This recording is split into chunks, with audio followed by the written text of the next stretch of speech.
નમસ્કાર, prime time news સાથે હું છું આપની સાથે બંસી રાજપૂત। સમાચાર વિસ્તારથી પશુપાલકોની વધુ ભાવફેરની માંગ વચ્ચે સાબર ડેરીના ચેરમેનનું મહત્વપૂર્ણ નિવેદન સામે આવ્યું છે।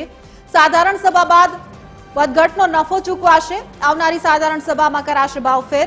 આ મામલે જાહેરાત થશે।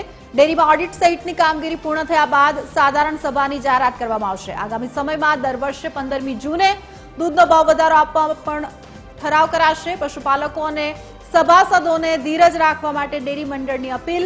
ગતરોજ થયેલા પથ્થરમારા પૂર્વ નિયોજિત કાવતરું હતું। કેટલાક રાજકીય લોકોએ આ કાવતરું કરાવ્યું। સાધારણ સભામાં દૂધના ભાવફેર મામલે પણ વધુ એક ઠરાવ પસાર થશે। ગતરોજ સાબર ડેરી ખાતે જે ઘર્ષણ થયું તે બાબતે સાબર ડેરીએ કોઈ જ પ્રકારની ફરિયાદ નથી નોંધાવી। પશુપાલકો વિરુદ્ધ પોલીસે જે ફરિયાદ નોંધી છે, પશુપાલકોને શાંત રહેવા ચેરમેન સહિત ડિરેક્ટરોએ अपील करी है।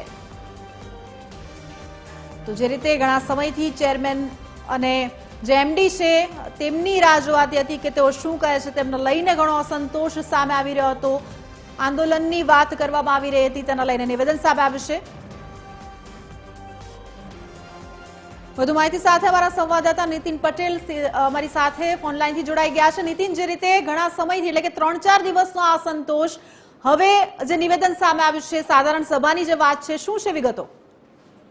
સાબરકાંઠાના સત્તાધીશો જે સાબર ડેરીના સત્તાધીશો છે તેમને આજે એક પ્રેસ કોન્ફરન્સ યોજી હતી ને તેમાં જાહેરાત કરવામાં આવી હતી કે જે સાબરકાંઠા અને અરવલ્લી જિલ્લાના પશુપાલકો આંદોલન કરી રહ્યા છે તે ભાવફેર અને નફો સાધારણ સભા યોજાયા બાદ નક્કી કરવામાં આવશે।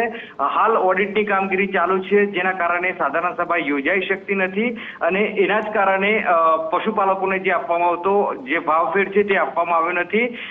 સામરભાઈ પટેલે પશુપાલકોને અપીલ કરી હતી કે સાધારણ સભા યોજાશે ત્યારબાદ જ પશુપાલકોને તમામ જે નફો છે તે ચૂકવી દેવામાં આવશે, પરંતુ આ વાતથી પશુપાલકો પણ ખૂબ જ નારાજ છે। જે સામરભાઈએ આજે પ્રેસ કોન્ફરન્સ કરી તેને લઈને ગ્રામ્ય વિસ્તારમાં ખાસ કરીને પશુપાલકો નારાજગી જોવા મળી રહી છે, કારણ કે છેલ્લા 3 મહિનાથી સામરભાઈએ જે ઓડિટનું કારણ આપી રહ્યા છે, 3 મહિનાથી ઓડિટની કામગીરી પૂર્ણ થઈ નથી।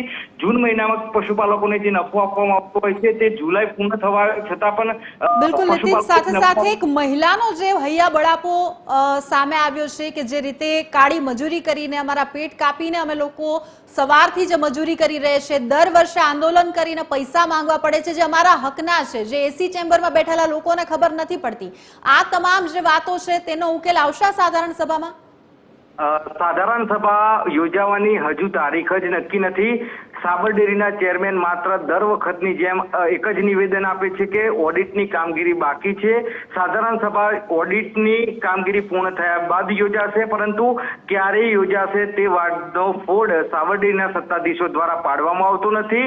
અને નવાઈની વાત તો એ છે કે આ વર્ષનો જે સાધારણ સભાનો યોજાઈ નથી, આ વર્ષનો નફો ખેડૂતોને યોગ્ય ચૂકવાયો નથી। એ પહેલા જ આવતી સાલની જે નફો કરવાનો છે, સાધારણ સભા યોજવાની છે તેની તારીખો જાહેરાત કરી દેવામાં આવે છે, પરંતુ આજે જે નફો બાકી છે તેની જાહેરાત પશુપાલકોને કરવામાં આવતી નથી। બિલકુલ બિલકુલ, આભાર નીતિન આ સમગ્ર માહિતી બદલ। તો જે રીતે અત્યારે જે માટે સંઘર્ષ કરી રહ્યા છે, જે પૈસા માટે સંઘર્ષ કરી રહ્યા છે, જે હકના પૈસા માટે પશુપાલકો જે પોતાનો વિરોધ નોંધાવી રહ્યા છે, તેને લઈને અત્યારે કોઈ હજુ ચોખવટ કે બાહેંધરી આપવામાં નથી આવી। આવતા વર્ષની વાત કરવામાં આવી રહી છે। સાથે સાથે જે પશુપાલકો છે સંઘર્ષ કરી રહ્યા છે, પોતાના હકના પૈસા માંગી રહ્યા છે, દર વર્ષે જે નફો તેમની સાથે વહેંચવામાં આવતો હોય છે તેમાં જે ઘટાડો કરવામાં આવ્યો છે તેમાં પોતાની ટકાવારી માંગી રહ્યા છે અને પૈસા માંગી રહ્યા છે, પરંતુ આ વાતનો ઉકેલ ક્યારે આવશે? કારણ કે પશુપાલકો સાથે પણ જે રીતે વાત થઈ હતી તેઓનું કહેવું છે કે જ્યાં સુધી અમારી માંગણી નહીં સંતોષાય આંદોલન યથાવત રહેશે।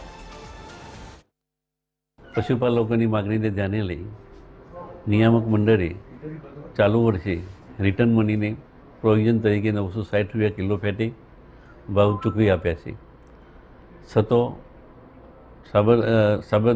સાબરકાંઠાના અરવલ્લીના પશુપાલકોને ભાવફેર માટેની જે મનમાં શંકા છે તો પાછળથી ભાવ વધારો મળશે કે નહીં મળે વધઘટની રકમ।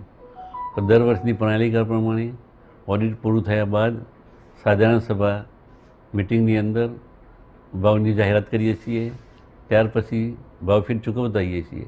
અત્યારે 960 પ્રમાણે જે સભાસદોને ભાવ મંડીના 11મી તારીખે ખાતામાં નાખ્યા છે અને બાકીની રકમ જનરલ સભાની મિટિંગ બાદ વધઘટની રકમ ચૂકવી આપવામાં આવશે.